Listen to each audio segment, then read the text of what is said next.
What's up, YouTube people?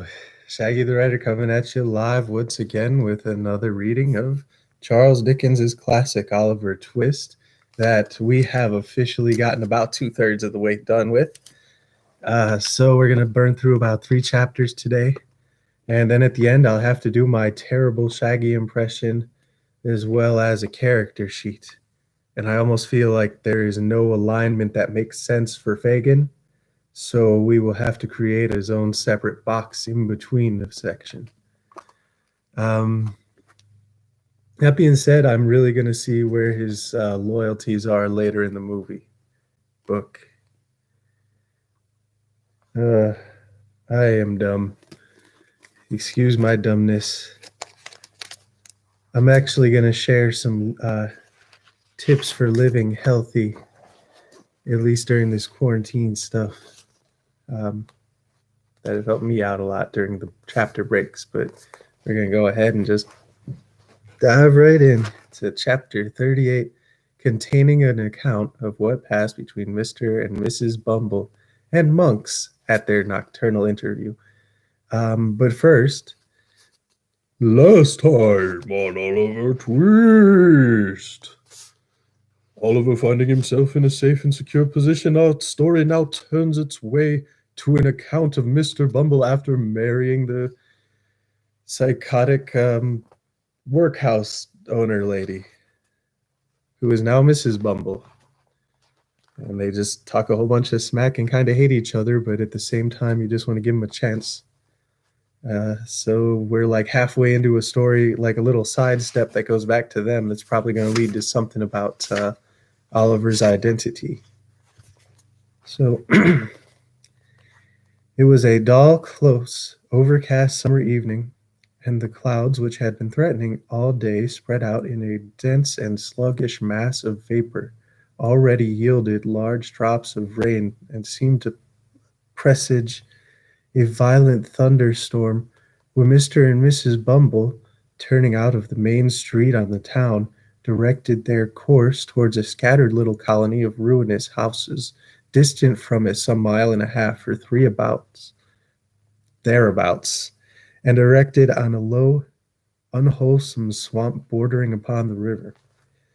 They were both wrapped in old and shabby outer garments, which might perhaps serve the double purpose of protecting their personas from the rain and sheltering them from observation.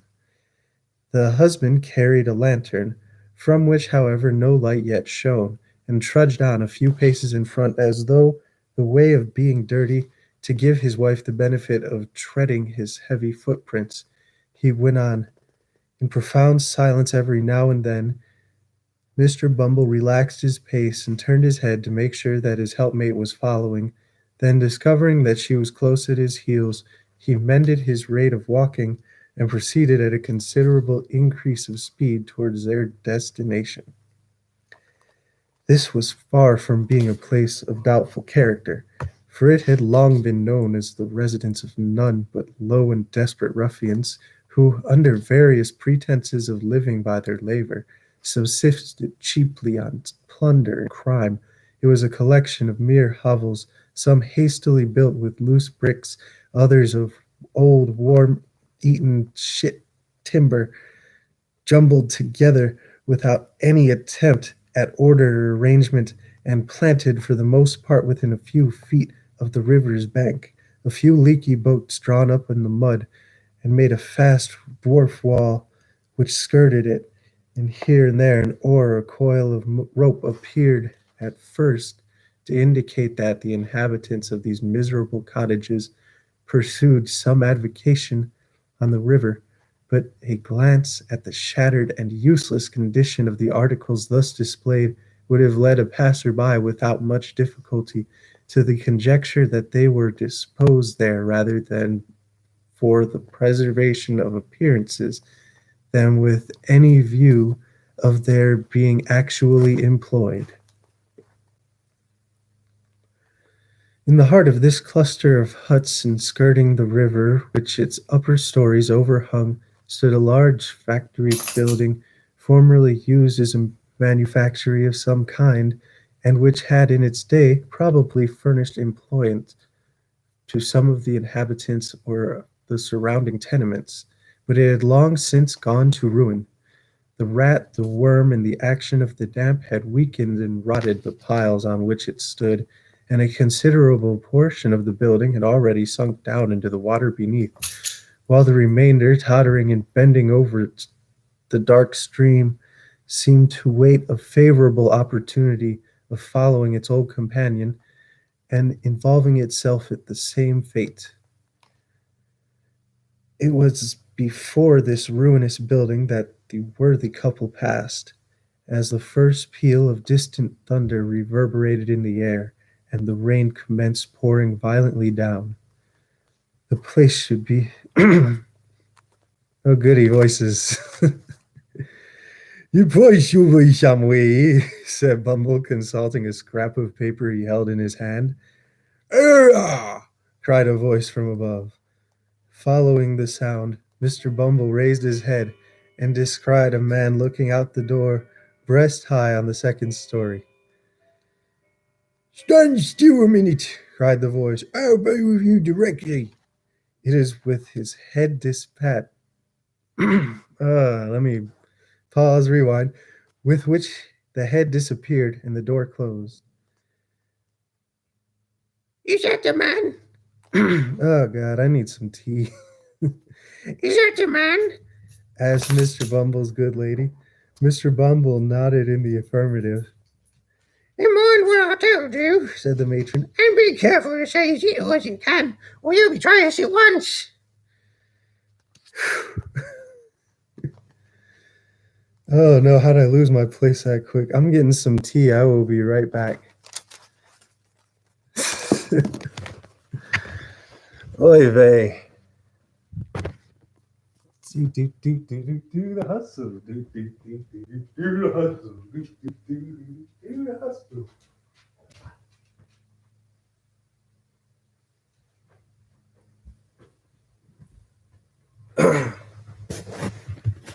Oh, excuse me. Appreciate your patience, loving your energy and brain power here today. I'm going to try to read a few pages before I start answering questions, though I know a few folks are going to show up. But I appreciate who's ever tuning in now because I see some folks. So, one love.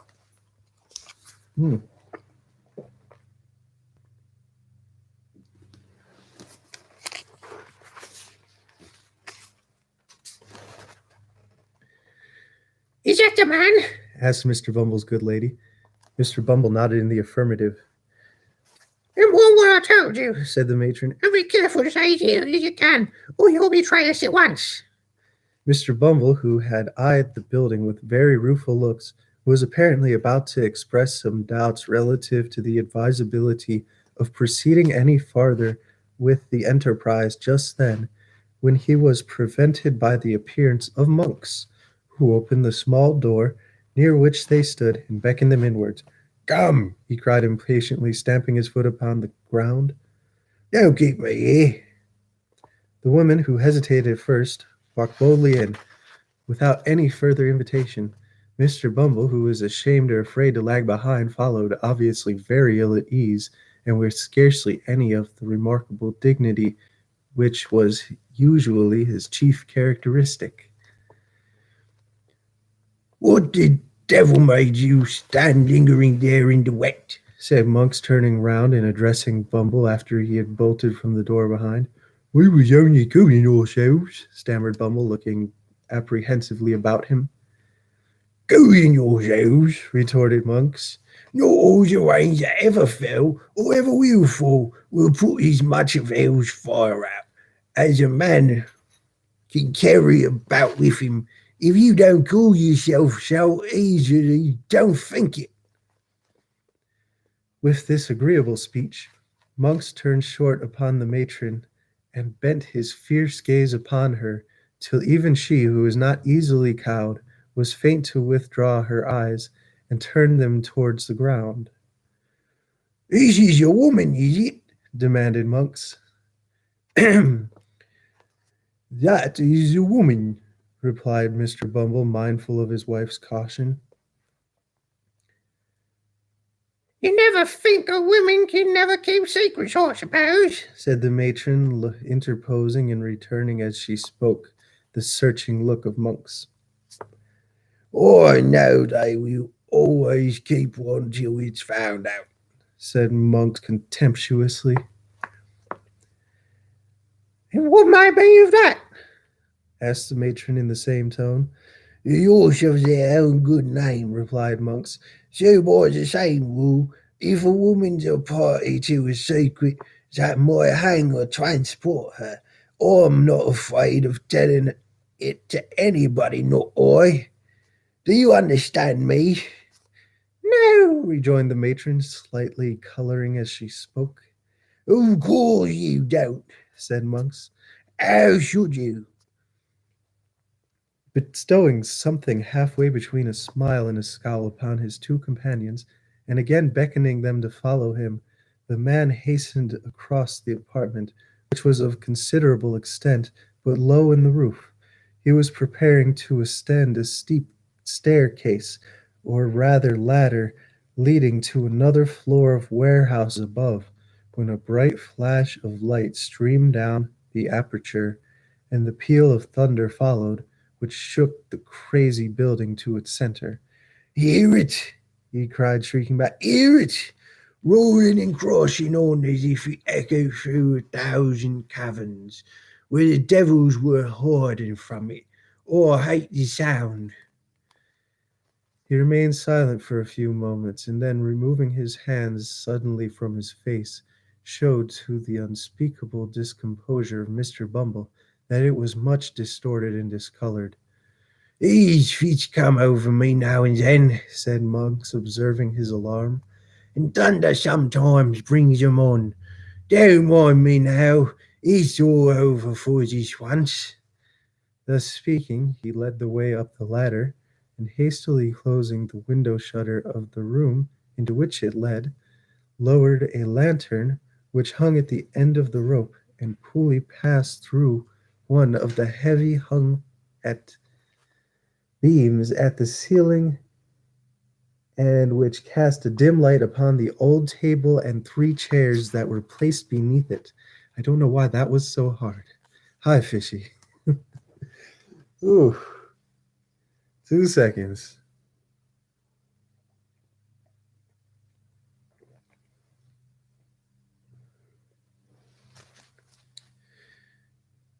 Now, said Monks, when they when they had all seated themselves, the sooner we come to our business, the better for all. The woman knows what it is, does she? The question was addressed to Bumble, but his wife anticipated the reply by intimating that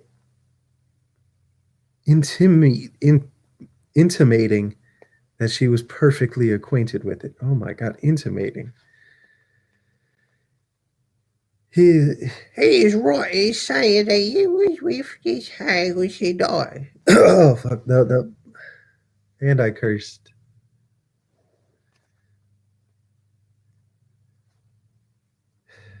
Big pause. Tea break. Apologies to anyone just joining. Nice seeing you, Fishy. Came 2 seconds from dropping an F-bomb just there. I'm pretty sure I managed to say funk. So that's very good. But it was supposed to be Monks, and I started doing the wife's voice, and then just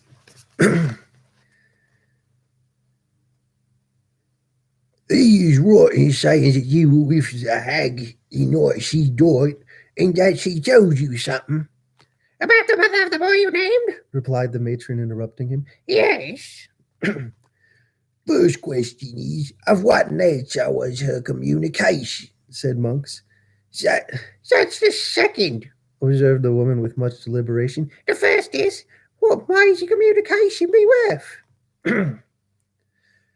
Who the devil can tell without knowing what other kind it is? asked Monks. Nobody better than you are persuaded, answered Mrs. Bumble, not without want for spirit, as her yoke folk could easily testify. Humph, said Monk significantly, with a look of eager inquiry. It might be money's well going you get, eh? Perhaps it may be, was the composed reply. Something that was taken from her, said Monks. Something that she wore, something that... You'd better be, interrupted Mrs. Bumble. I've heard enough already to show me that you are not the man I want to talk to.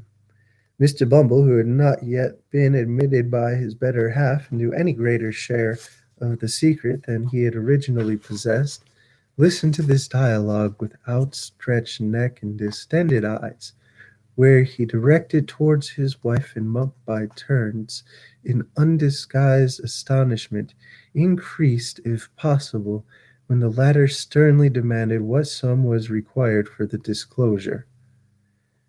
What's it worth to you? asked the woman as collectively as before. It may not be nothing. May not be nothing, maybe £20, replied Monks. Speak out and let me know which. Add £4 to the sum you named, and give me £4.20 in gold, said the woman. And I'll tell you all that you know not before. £4.20, exclaimed Monks, drawing back. Spoke as plainly as I could, replied Mrs. Bumble. It's not a large sum either. Not a large sum for a paltry secret that may be nothing when it's told, cried Monks impatiently, and which has been your in debt for 12 years past or more. Such matters, well, and good like wine, often doubles their value in the course of time, answered the matron, still preserving the resolute indifference she had assumed. As if to lie dead, there are those who are lying dead for 12,000 years to come at 20 million. For anything you and I know, we will tell the strange tales at last. What if I pay nothing? asked Monks, hesitating. You can easily take it away again, replied the matron. I'm but a woman, alone here and unprotected. Not alone dear, not unprotected neither, submitted Mr. Bumble in a voice tremulous with fear. I am here, my dear, and besides, said Mr. Bumble, his teeth chattering as he spoke, Mr. Monks is too much of a gentleman to attempt any violence on the parochial persons. Mr. Monks is aware that I am not a young man, my dear, and also that I am a little run to seed, as I may say, but he has heard, I say, I have no doubt Mr. Monks has heard, my dear, that I am very determined officer with very uncommon strength. If once roused, I only want a little rousing, that's all. As Mr. Bumble spoke, he made a melancholy feint of grasping his lantern with fierce determination.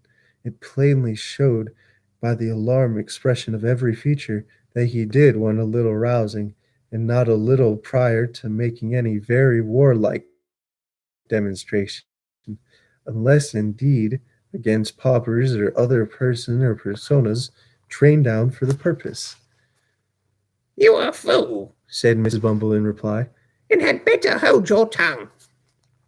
You better have it cut out before he came. If he can't speak in a yellow tone, said Mr. Monks grimly. So he's your husband, eh? He's my husband, tittered the matron, parrying the question. I thought as much when you came in, rejoined Monks, marking the angry glance which the lady darted at her spouse as she spoke. So much the better. I have less hesitating in two people dealings when I find that there's only one will between them. In earnest, see here. He thrust his hand into a side pocket and, producing a canvas bag, took out 25 sovereigns on the table and pushed them over to the woman. Ooh.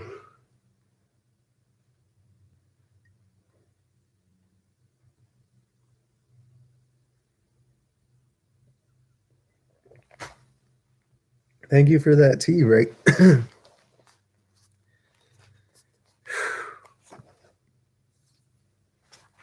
Now, he said, gather them up with this cursed deal of thunder, and when I feel coming back to break over the housetop is gone, let's hear your story. The thunder, which seemed in fact much nearer, and to shiver and break almost over their heads, having subsided, Monks raised his face from the table, bent forward to listen to what the woman should say. The faces of the three nearly touched as the two men leant over to the small table in their eagerness to hear, and the woman also leant forward to render her whisper audible. The sickly ray of suspended lantern falling directly upon them aggravated the paleness and anxiety of their countenances, which, encircled by the deepest gloom of darkness, looked ghastly in the extreme. When this woman that we call Old Sally died, Said the matron, she and I were alone. There was no one, boy, asked Monks in the same hollow whisper. no sick wretch or idiot in some other bed. No one who could hear and might be possibly understand. Nor so, replied the woman. we were alone. I stood beside the bed when death came over it. Good, said Monks, regarding her attentively. Go on. She spoke of a young creature. Resumed the matron, who had brought a child into the world some years before. Resumed the matron. Who had brought a child into the world some years before, not merely in the same room, but in the same bed in which she lay dying. Ah, said Monks with a quivering lip and glancing over his shoulder. Blood. Blood. How things come about. The child was the one you named to him last night. Said the matron, nodding carelessly towards her husband. The mother this nurse had robbed. In life? Asked Monks. In death, Replied the woman with something like a shudder. she stole from the corpse when it had hardly turned to one. That which her dead mother had raised her, with her last breath, to keep for the infant's sake. She showed it. Cried Monks. She showed it. With Monks' desperate eagerness. Did she show it? Where? Whom? When? How long before? As she told me with great difficulty that she had done this, Said the matron. she fell back and died. Without saying more? Cried Monks in a harsh voice from its very suppression seemed only the more furious. Is a lie. I'll not be played with. She said more. I tells a lie for you both, but I'll know what it was. She didn't mutter another word. Said the woman, to all appearance unmoved, as Mr. Bumble was very far from being by the strange man's violence. But she clutched my gown violently with one hand, which was partly closed, and which I saw she was dead, and so removed the hand by force. I found it clasped upon a scrap of dirty paper. Which contained? Interposed Monks, stretching forward. Nothing, Replied the woman. it was a pawnbroker's duplicate. For what? Demanded the Monks. In good time, I'll tell you, Said the woman. I judge to say he had kept the trinket for some time in hopes of turning it to a better account, but then had pawned it and had saved or scrapped together money out to pay the pawnbroker's interest year by year and prevent it running out so that nothing came of it. It could still be redeemed. Where is it now? Asked Monks quickly. Yeah, Replied the woman, as if glad to be relieved of it. She hastily threw upon the table a small kid bag scarcely large enough for the French watch, which Monks pounced on, tore open, and with trembling hands it contained a little gold locket, in which there were 2 locks of hair and a plain gold wedding ring. it had the word Agnes engraved on the inside. Said the woman. That's a blanket yet for a surname. That 4 hours a day, which is a year before your child is born. I found that out. Is that all? Said Monks after a close and eager scrutiny of the contents of the little packet. Oh, Replied the woman. Mr. Bumble took a deep breath as if he were glad to find that the story was over, and no mention of taking the 25 pounds back again. And now he took courage to wipe off the perspiration which had been trickling over his nose unchecked during the whole of the previous dialogue. I know nothing of the story beyond. I keep doing this. I know nothing of the story beyond what I can guess at, said his wife, addressing Monks in short silence. and I want to know nothing for a safe or not. But may I ask you 2 questions, if I may? You may ask, said Monks with some shrew of surprise. Some shew of surprise. but whether or not I answer is another question. Which makes 3. Oh boy, we might 3, observed Mr. Bumble, essaying a stroke of facetiousness. Is that what you expect to get from me? Demanded the matron. It is, replied Monks. The other question. What do you propose to do with it? Can it be used against me? Never, rejoined Monks, nor against me either. See here, but don't move a step forward or your life not worth a bulrush. With saying these words, he suddenly wheeled the table aside, and pulling an iron ring from the boarding, threw back a large trapdoor, which opened close at Mr. Bumble's feet, and caused the gentleman to retire several paces backward with great precipitation. You're down, said Monks, lowering a lantern into the gulf. Don't fear me. I could have let you down quietly enough when you were seated over it. It would have been more game. Thus encouraged, the matron drew near the brink, and even Mr. Bumble himself, impelled by curiosity, ventured to do the same. The turbid water, swelled by the heavy rain, was rushing rapidly on below, and all other sounds were lost in the noise of its plashing and eddying against green and slimy piles. There had once been a water-mill beneath, and the tide, foaming and chafing round the few rotten snakes and fragments of machinery yet remained, seemed to dart onward with a new pulse when freed from the obstacles which had unavailingly attempted to stem its headlong course. You flung a man's Wait a second. If you flung a man's body down there, where would it be tomorrow morning? Said Monk, swinging his lantern to and fro in the dark as well. 12 miles down the river and cut to pieces besides, replied Mr. Bumble, recoiling at the very thought. Monks drew a little packet from his breast, which had hurriedly thrust it, and trying it to a leaden weight, which formed a part of some pulley, was lying on the floor, dropped it into the stream. It felt straight and true as a die, clove above the water, and scarcely an audible splash, and was gone. The 3, looking at each other's faces, seemed to breathe more freely.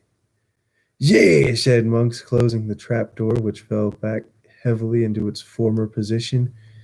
If the sea ever gives up its dead, as books say it will keep its gold and silver to itself, and that's trash among it. We have nothing more to say. It may break up our pleasant party. By all means, observed Mr. Bumble with great alacrity. You keep quiet, tongue in your head, will you? Said Monks with a threatening look. I am not afraid of your wife. You may depend upon me, young man, answered Mr. Bumble, bowing himself gradually towards the ladder with excessive politeness. On everybody's account, young man, on my own, you know, Mr. Monks. I'm glad for your sake to hear it, remarked Monks.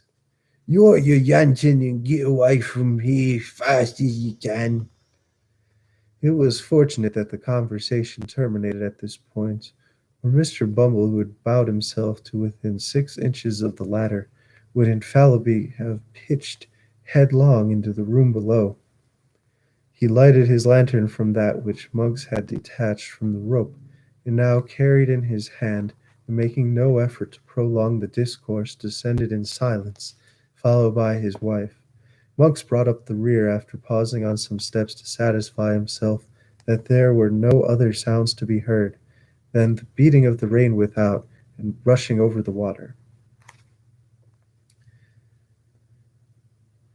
Before I get into that, here's the picture. I love these illustrations. Yes. Mr. Monkey parochial Mr. Bumble with his crazy age war. He is a remarkable feminist in her own right just for existing, he said. Blimey, cupboardy boop.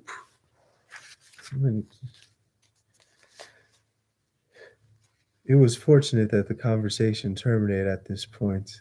Yes. Or Mr. Bumble, who had bowed himself to within 6 inches of the ladder, would infallibly have pitched headlong into the room below. He lighted his lantern from that which Monks had detached from the rope, and now carried in his hand, and making no effort to prolong the discourse, demanded in silence, followed by his wife. Monks brought up the rear, after pausing on the steps to satisfy himself that there were no other sounds to be heard than the beating of the rain without and the rushing of the water. They traversed the lower room slowly and with caution, for Monks started at every shadow, and Mr. Bumble, holding the lantern a foot above the ground, walked not only with remarkable care, but with marvellously light step for a gentleman of his figure, looking nervously about him for hidden trap-doors. The gate at which they had entered was softly unfastened and opened by Monks, and merely encouraging a nod with their mysterious acquaintance, the married couple emerged into the wet and darkness outside. They were no sooner gone than Monks, who appeared to entertain an invincible repugnance to be left alone, called to the boy who had been hidden somewhere below, bidding him to go first and bear that light return to the chamber he had just quitted.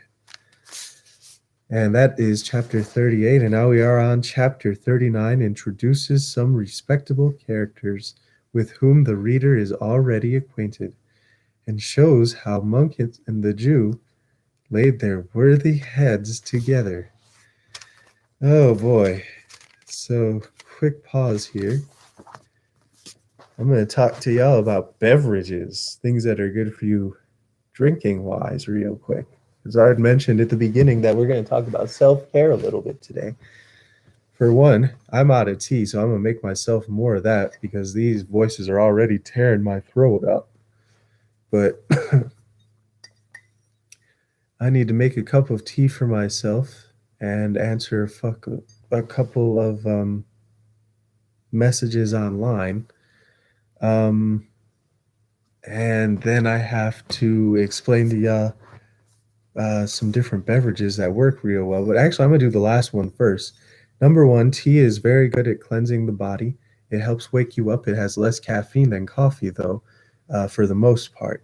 Now, some different teas have like supercharged caffeine, like yerba mate, but on rare occasions, even those can be good for you. It's one of those rare acidic things that actually is really good for you.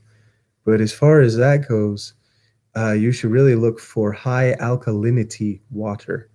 So it'll say on a bottle that it's like a pH of above 7 is neutral. So you want it to be above 7 at the very least if it says a pH on there. Those are usually pretty accurate when you test them, but not always.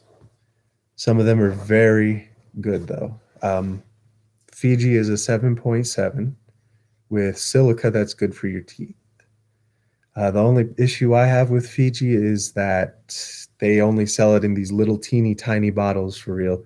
You can get a big one, but it's still like a quart at best. And in reality, we really need to be switching over to gallons because of sustainability.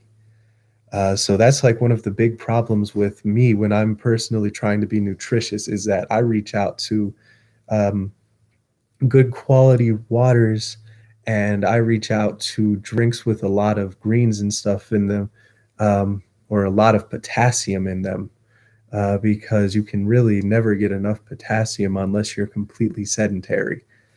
Um, that being said, I do want to get myself some tea real quick, and then I will be right back. And just always need to be mindful of the waste that you produce. That's definitely a fact. So I typically prefer loose leaf tea over tea bags, but I'm not opposed to the tea bags. So 2.5 seconds, y'all.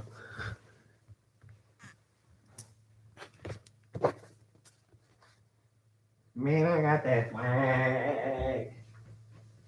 Man, I got that swag. My head down to my back. And you know I got that swag. Then I got that swag when I thirst. Now I'm in thirst and swag. I'm on that. Got it. It's got it. Follow on my body. That business I need a swag. Up there. I work. Okay.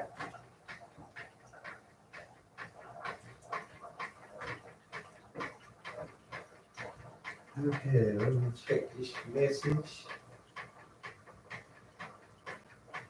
Ah, yes.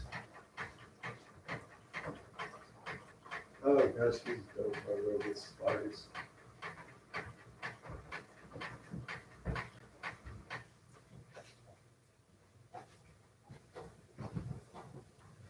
To anyone watching this after the fact, this man is going to be releasing t-shirts real soon.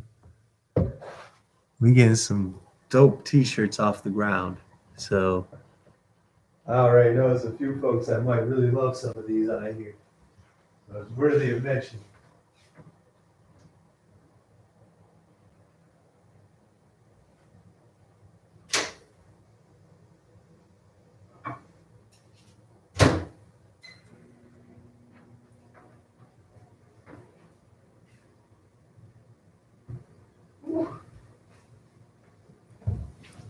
My t-shirt concept idea that y'all will probably enjoy is defenestration wear.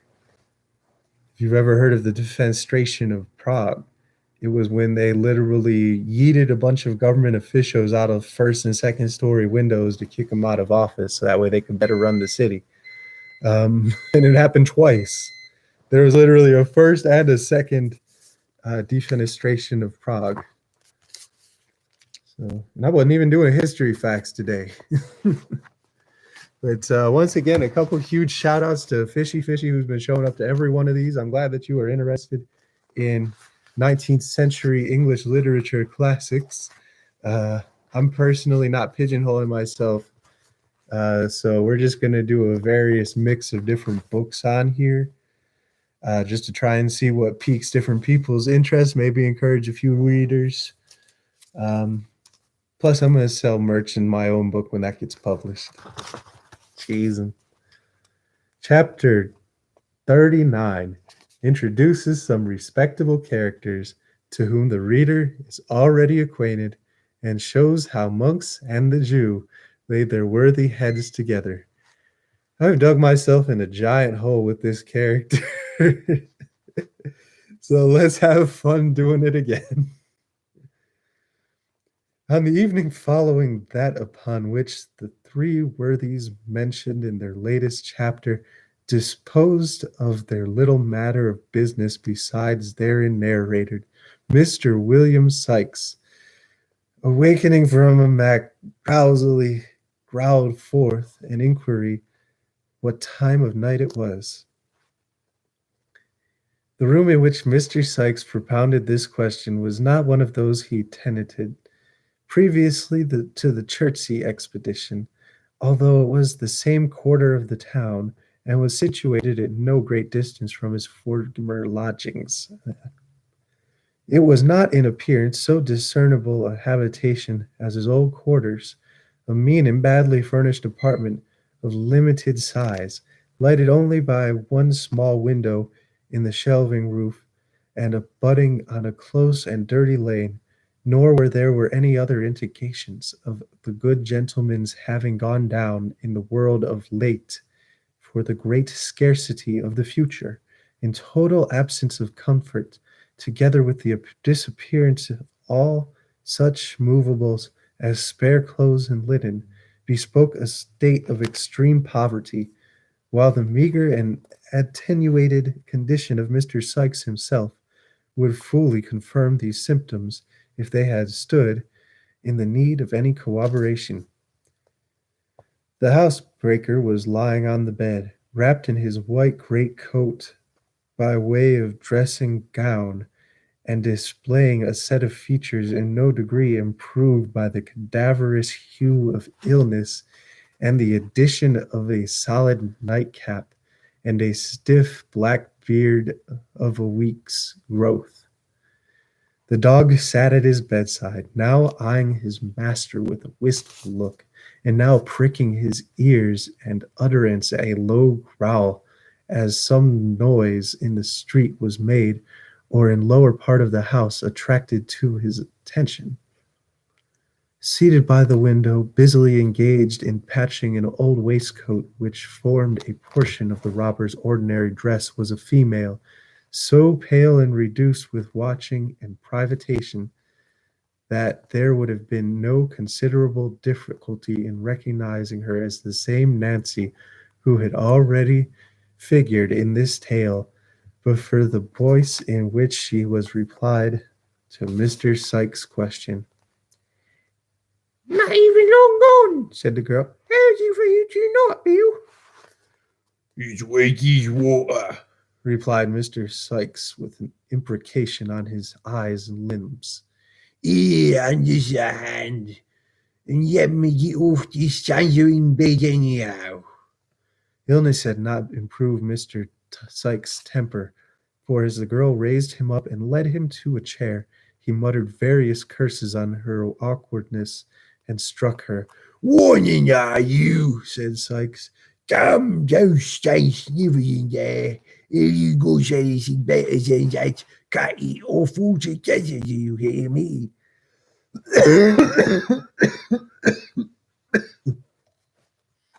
I hear you, Replied the girl, turning her face aside and forcing a laugh. What fancy is we going ahead now?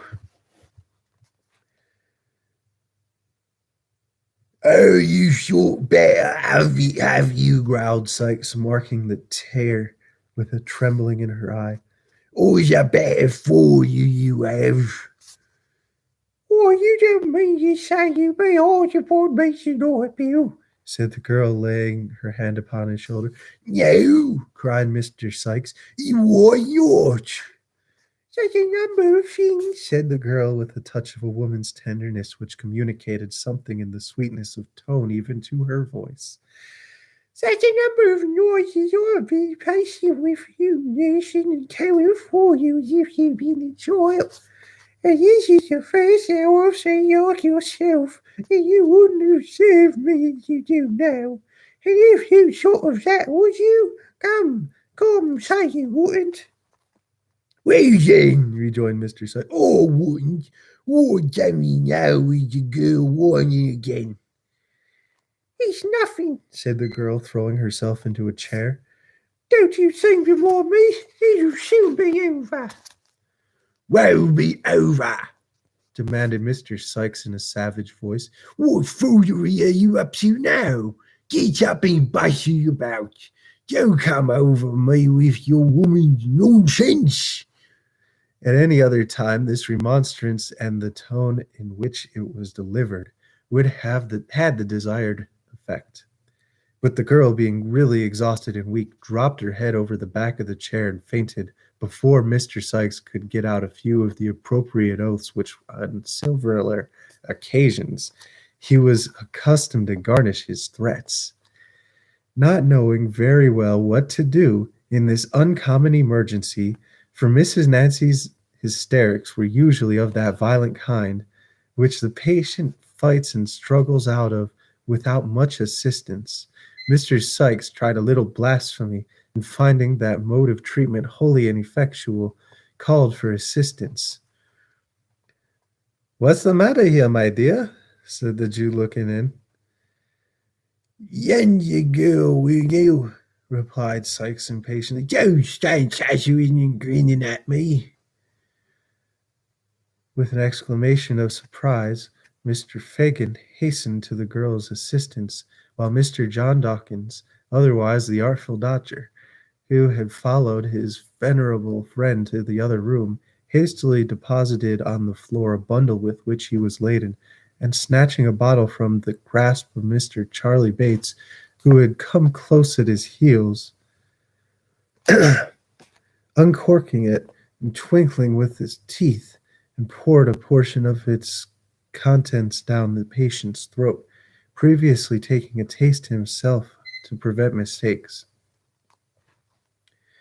Give her a whiff of fresh air with the bellows, Charlie, said Mr.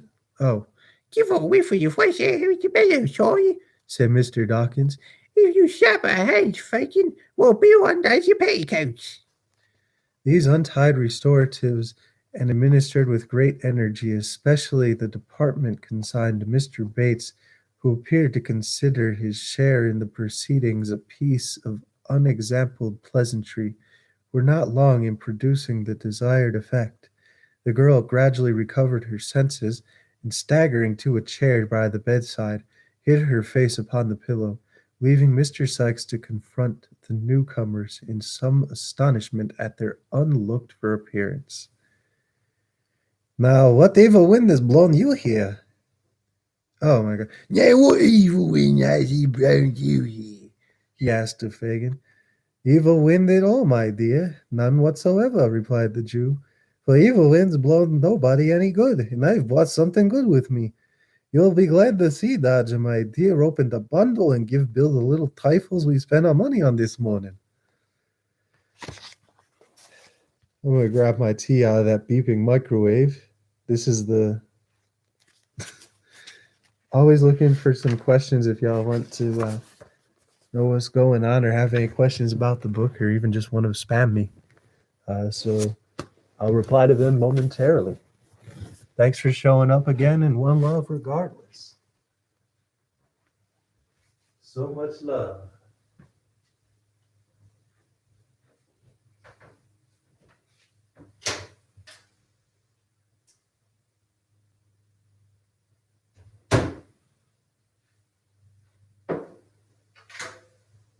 Oh no, me tea too hot still to drink. We were what hot as we came out of the scene.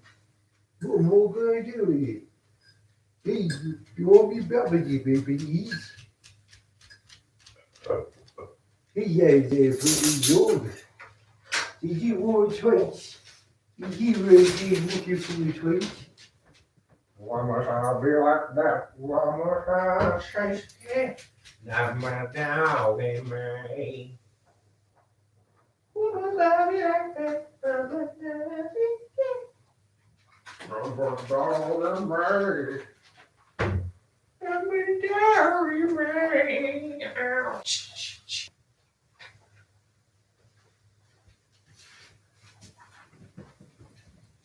Do it all, get you. Oh, get you. Do it all, get you. Okay. Thank you for your patience, your time, brain power, and energy today. In compliance with Mr. Fagin's request, the Artful untied his bundle, which was of large size and formed of an old tablecloth, and handed the articles it contained one by one to Charley Bates, various encomiums on their rarity and excellence. Such a wedding, poor Bill, exclaimed the young gentleman, disclosing to view a huge patsy. She's delicate creatures with tender teeth and limbs, Bill. She weighs your bones melt in your mouth. It gets no good of cases to pick 'em.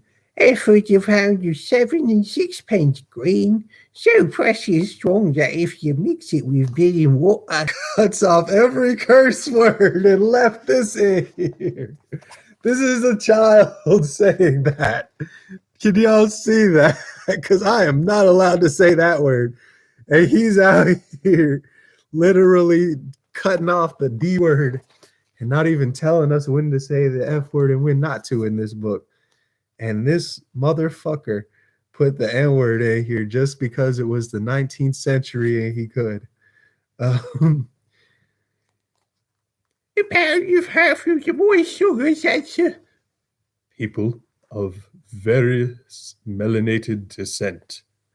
didn't work at all. I thought I got him up. Just a pinch of goodness.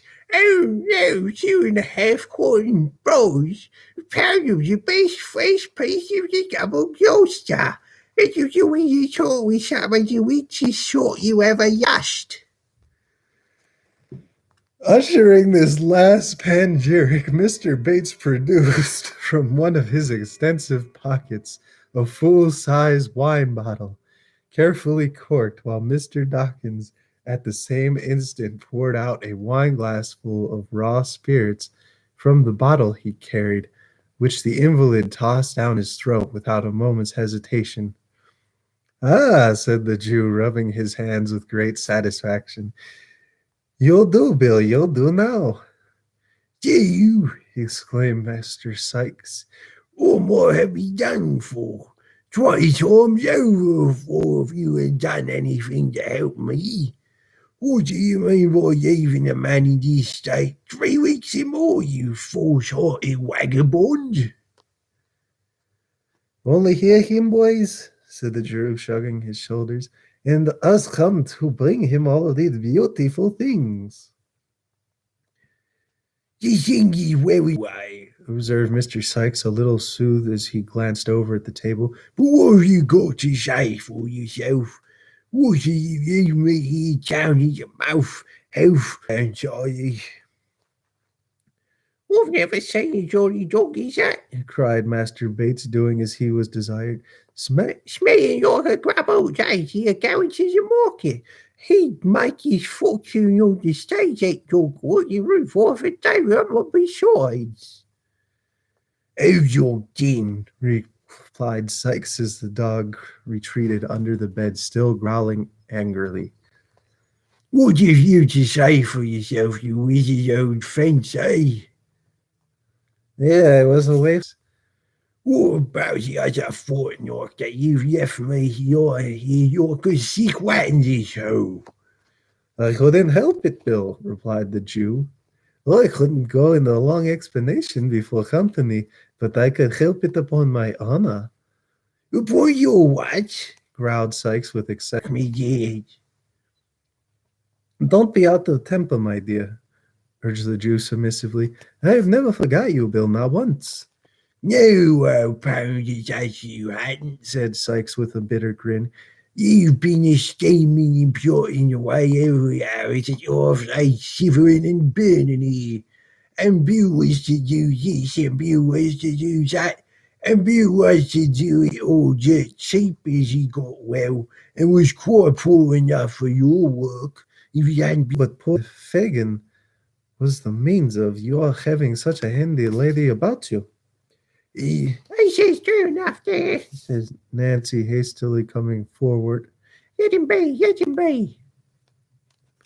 Nancy's appearance gave a new turn onto the conversations, for the boys receiving a sly wink from the weary old Jew began to ply her with liquor, of which, however, she partook very sparingly, while Fagin assumed an unusual flow of spirits, gradually brought Mr. Sykes into better temper by affecting to regard his threats as a little peasant banker, and moreover, one or two rough jokes, which, after repeated applications to the spirit bottle, he condescended to make. "Oh, it's very well," commented Mr. "I haven't a piece of coin about that," replied the Jew. "Then you got yours here home," retorted Sykes. I must have some for me. Yachts! What? Cried the Jew, holding up his hands. Lots! I haven't so much as would. I don't know how much you've got, and I dare say you hardly know yourself. But it's as much as a pretty long time to count it, said Sykes. We all must have some tonight, and that's fact. Well, well, said the Jew with a sigh. Yes, and they awful unpleasantly, You ain't nothing of the kind. rejoined Mr. Sykes. Awful is dead too awful. And when comes to forget or lose his way or get all by traps to be so prevented or anything else for his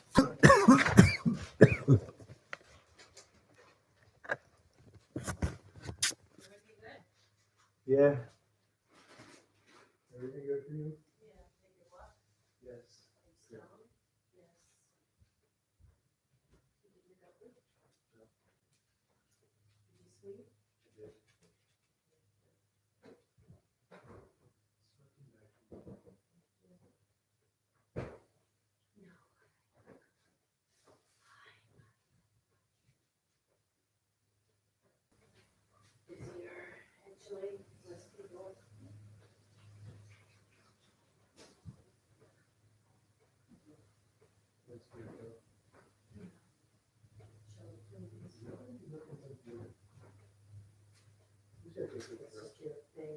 Yeah, I think it's your lower. It's a $33 now. That's really good. The ticket doesn't do anything. It shouldn't. Probably not.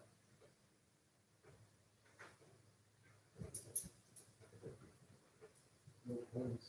Oh, really? How many? I thought that with every ticket you get points. No ceremony.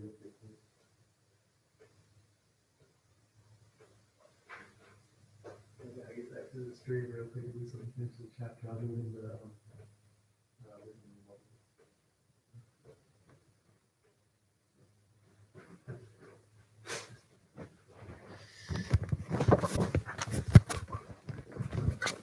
Yes, thank you for your patience.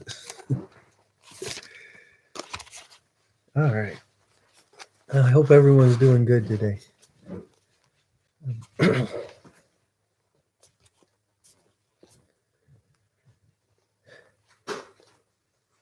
After a great deal of haggling and squabbling, the Jew beat down the amount of the required advance from £5 to £3 to 4 and 6 pence, protesting with many solemn aversions that would only leave him 18 pence to keep house with. Mr. Sykes solemnly remarked that if he couldn't get any more, he must be content with that. Nancy prepared to accompany him home, while the Dodger and Master Bates tended by Nancy and the boys. Mr. Sykes, meanwhile, flinging himself on the bed and composing himself to sleep away the time until the young ladies' return. In due course, they arrived at the Jew's abode, where they found Toby Crackit and Mr. Chitling inherent upon their 15th game at cribbage, which is scarcely necessary to say latter gentleman lost, and with it his 15 and last sixpence, to much of the amusement of his young friends. Mr. Crackit, apparently somewhat ashamed of being found relaxing himself with a gentleman so much his inferior in station and mental endowments, yawned, and inquiring after Sykes, took up his hat to go. "Has nobody been today, Toby?" asked the Jew. "Not living a leg," answered Crackit, pulling up his collar. It's been dull as swipes. You ought to send something handsome, Megan, to recompensate me for the housekeeping so long. Now I'm as flat as a jury bit, and it should have gone far me fast as Newgate if I hadn't. I have a good nature about this youngster. Aubrey dull, I'm blessed if it ain't. With these and other ejaculations of the same kind, really, he loves that word. It's creepy. Mr. Toby Crackit swept up his winnings and crammed them into his waistcoat pocket with a haughty air, as though such small pieces of silver were swaggered out of the room with so much elegance and gentility that Mr. Chitling, bestowing numerous admiring glances on the legs and boots till they were out of sight, assured the company that he considered his acquaintance cheap at 15 sixpences an interview, and that he didn't value his losses at the snap of a finger. What a rum chap you are, Tom, Said Master Bates, highly amused by this declaration. Not a bit of it, replied Mr. Chitling. Am I, Fagin? Very clever fellow, my dear, said the Jew, putting him. Said the Jew. Yeah, this character Fagin just constantly gets referred to as the Jew, so I've been reading him in Like a Jew. yes, a terrible Jew stereotype voice. Just because you should see the illustrations they have of this man. Okay, go on. It actually fits.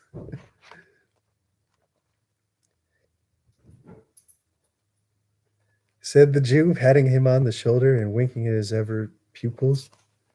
And Mr. Crackit is heavy swell, ain't he, Fagin? Asked Tom. No doubt about it of all that, my dear, replied the Jew. And it's a credible thing to have his acquaintance, ain't it, Fagin? Paused Tom. Oh, very much so indeed, my dear, replied the Jew. They're only jealous, Tom, because you won't give it to them. Ah, said Tom triumphantly. There's where it is. He has cleaned me out. But I can go and earn some more. Like I can't I, Fagin? Well, to be sure you can, replied the Jew. And the sooner you go, the better, Tom. So make up your loss at once, and don't lose any more time.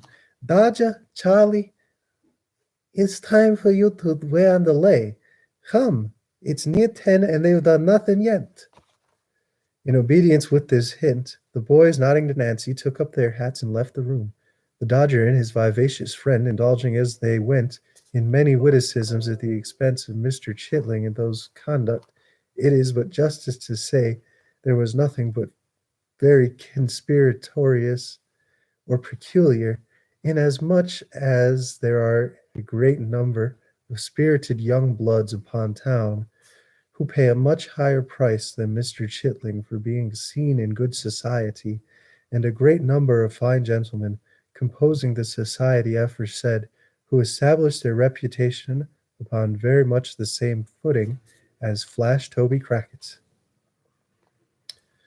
Now, said the Jew when they had left the room, I'll go and get you that cash, Nancy.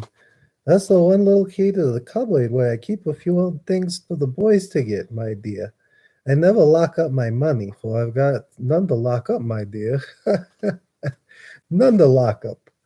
It's a poor trade, Nancy, but no thanks. I'm not fond of seeing the young people about me, and I bear it all. I bear it all. Hush, he said, hastily concealing the key in his breast. Who is that? Listen.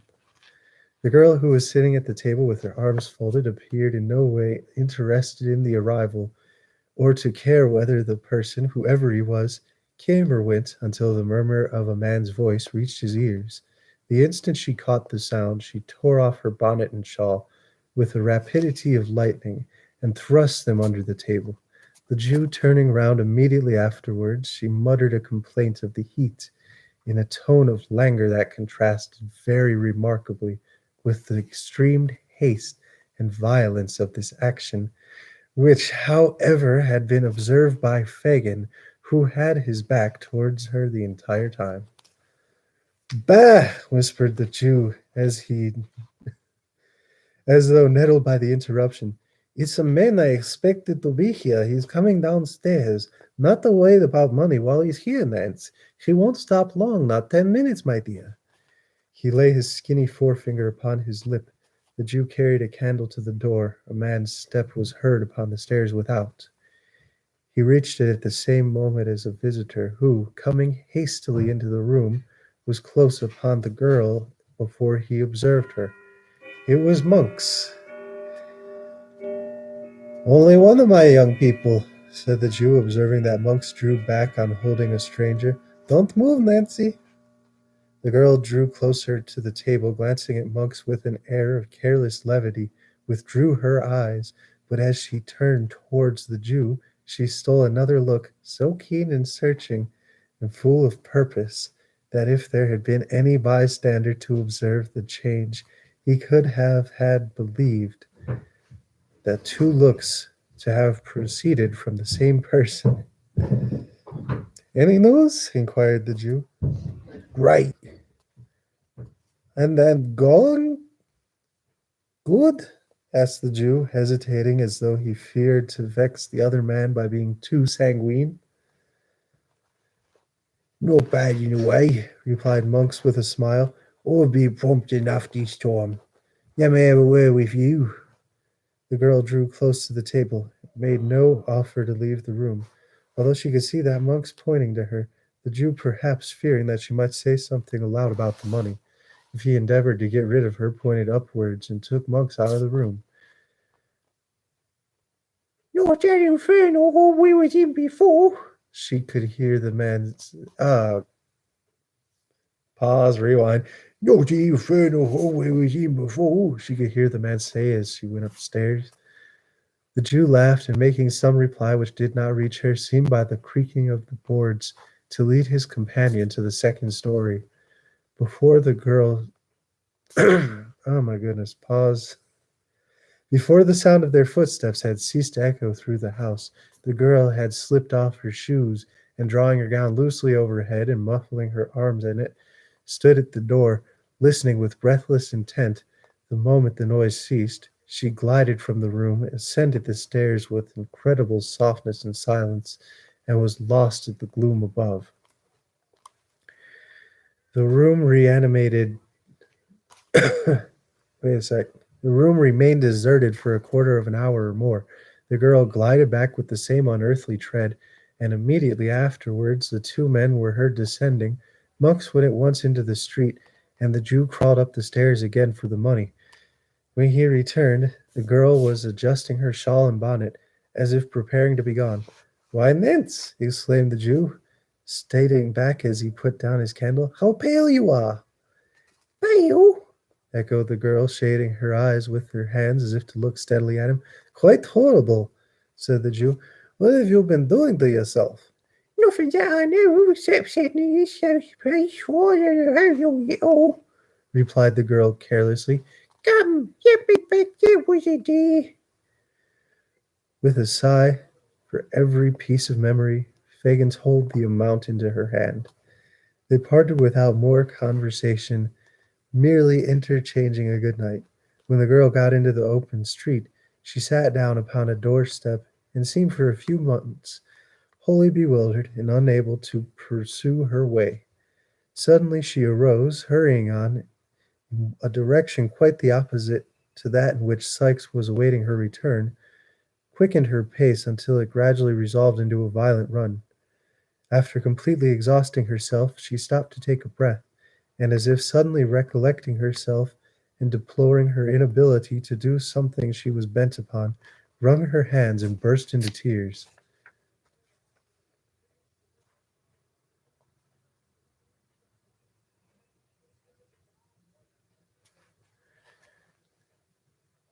It might be that her tears relieved her, or that she felt the full hopelessness of her condition, but she turned back, and hurrying with nearly as great rapidity in the contrary direction, partially to recover lost time, and partly to keep pace with the violent concurrent of her own thoughts, soon reached the dwelling where she had left the housebreaker.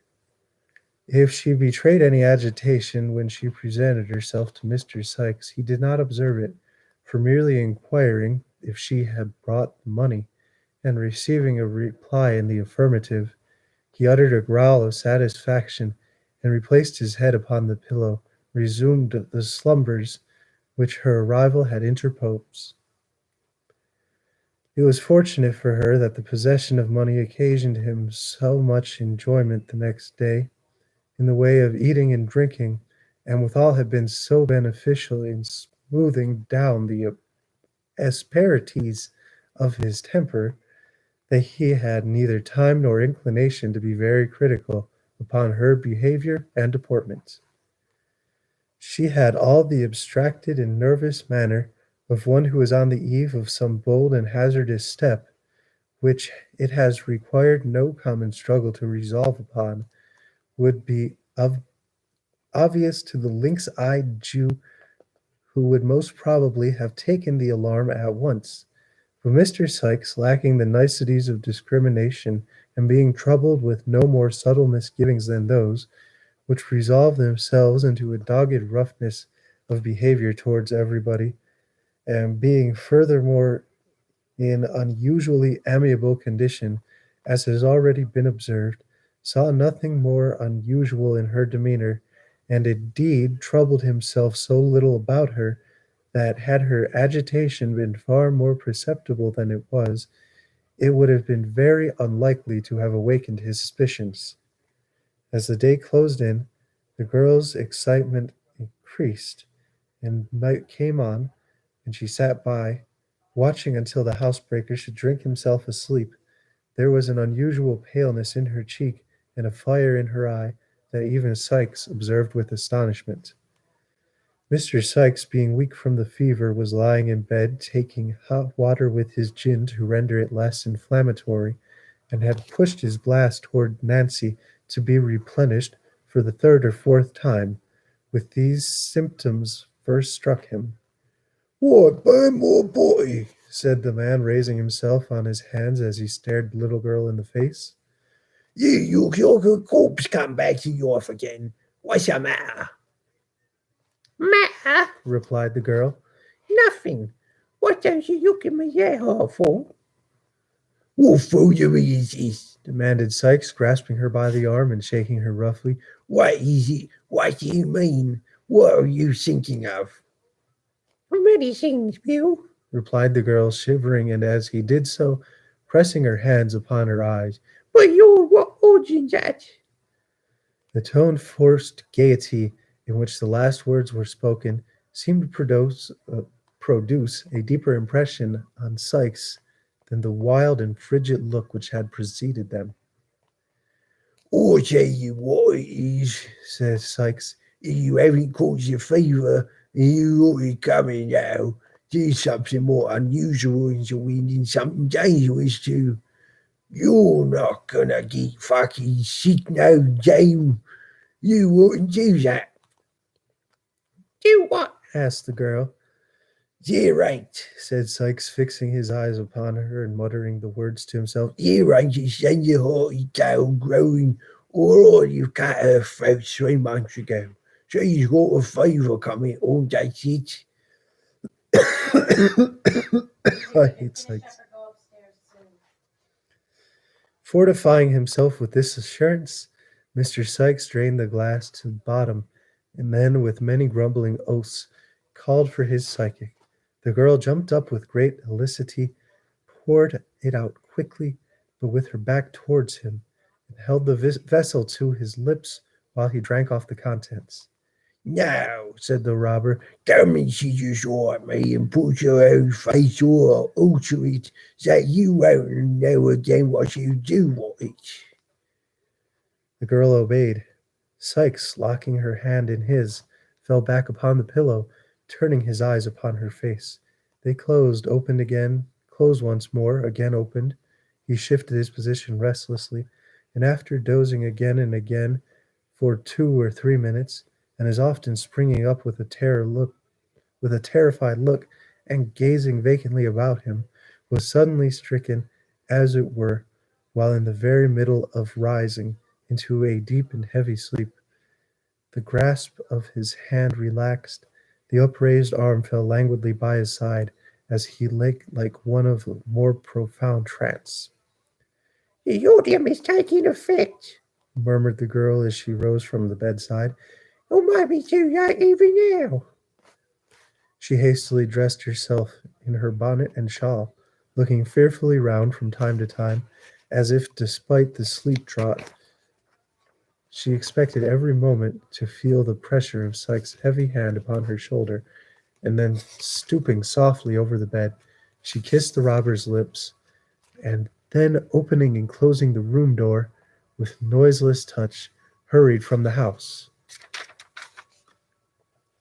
The watchman was crying 9:30 down a dark passage through which she had to pass, and gaining the main thoroughfare. Is it young called your half hour? Asked the girl. It'll strike the hour in another quarter, Said the man, raising his lantern to her face. You can you get there in less than an hour or more? Muttered Nancy, rushing swiftly past him and gliding rapidly down the street. Many of the shops were already closing in the black lanes and avenues, through which she tracked her way and making in spatial field towards the west end of London. The clock struck 10, increasing her impatience. She tore along the narrow pavement, elbowing the passengers from side to side, and darting almost under the horses' heads, across crowded streets where clusters of persons were eagerly watching their opportunity to do the like. That woman is mad, Said the people, turning to look after her as she rushed away. When she reached the more wealthy quarter of town, the streets were comparatively deserted, and here her headlong progress exerted a still greater curiosity in the stragglers whom she'd hurried past. Some quickened their pace behind, as though to see whether she was hastening at such an unusual rate, and a few made heed upon her and looked back, surprised at her undiminished speed, but they fell off one by one, and when she neared the place of destination she was alone. It was a family hotel in a quiet and handsome street near Hyde Park. As the brilliant light of the lamp, even which burnt before its door, guided her to the spot, the clock struck 11. She had loitered for a few paces, and through absolute in making up her mind to advance, but a sound of determination in her as she stopped into the hall.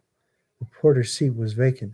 She looked round with the air of inexactitude and advanced towards the stairs. Yeah, Now, young woman, Said a smartly dressed female, looking from a door behind the door. what do you want here? The lady who is stopping in his house. Answered the girl. The lady? Replied with a scornful look accompanying it. What lady? This is me. Said Nancy. The young woman, who had by this time noted her appearance, replied only by the look of virtuous disdain, and summoned a man to answer her. To him, Nancy repeated her request. What name and what to say? Asked the waiter. It's of no use saying any. Replied Nancy. your business. Said a man. No, none of that either. Rejoined the girl. I must see the lady. Come, Said the man, pushing her towards the door. none of this. Take yourself off. What shall be carried out in for house? Said the girl violently. It ought to make it a job for the two of you. You won't like it. Isn't there anybody here She said, looking round. that will see a simple message carried for poor wretch like me? This appeal produced an effect of a good-tempered faced man cook, who with some other of the servants was looking on, and who stepped forward to interfere. Take it up forward, Joe, can't you? Said this person. What's your good? Replied the man. You don't suppose the young lady will see as such in her, do you?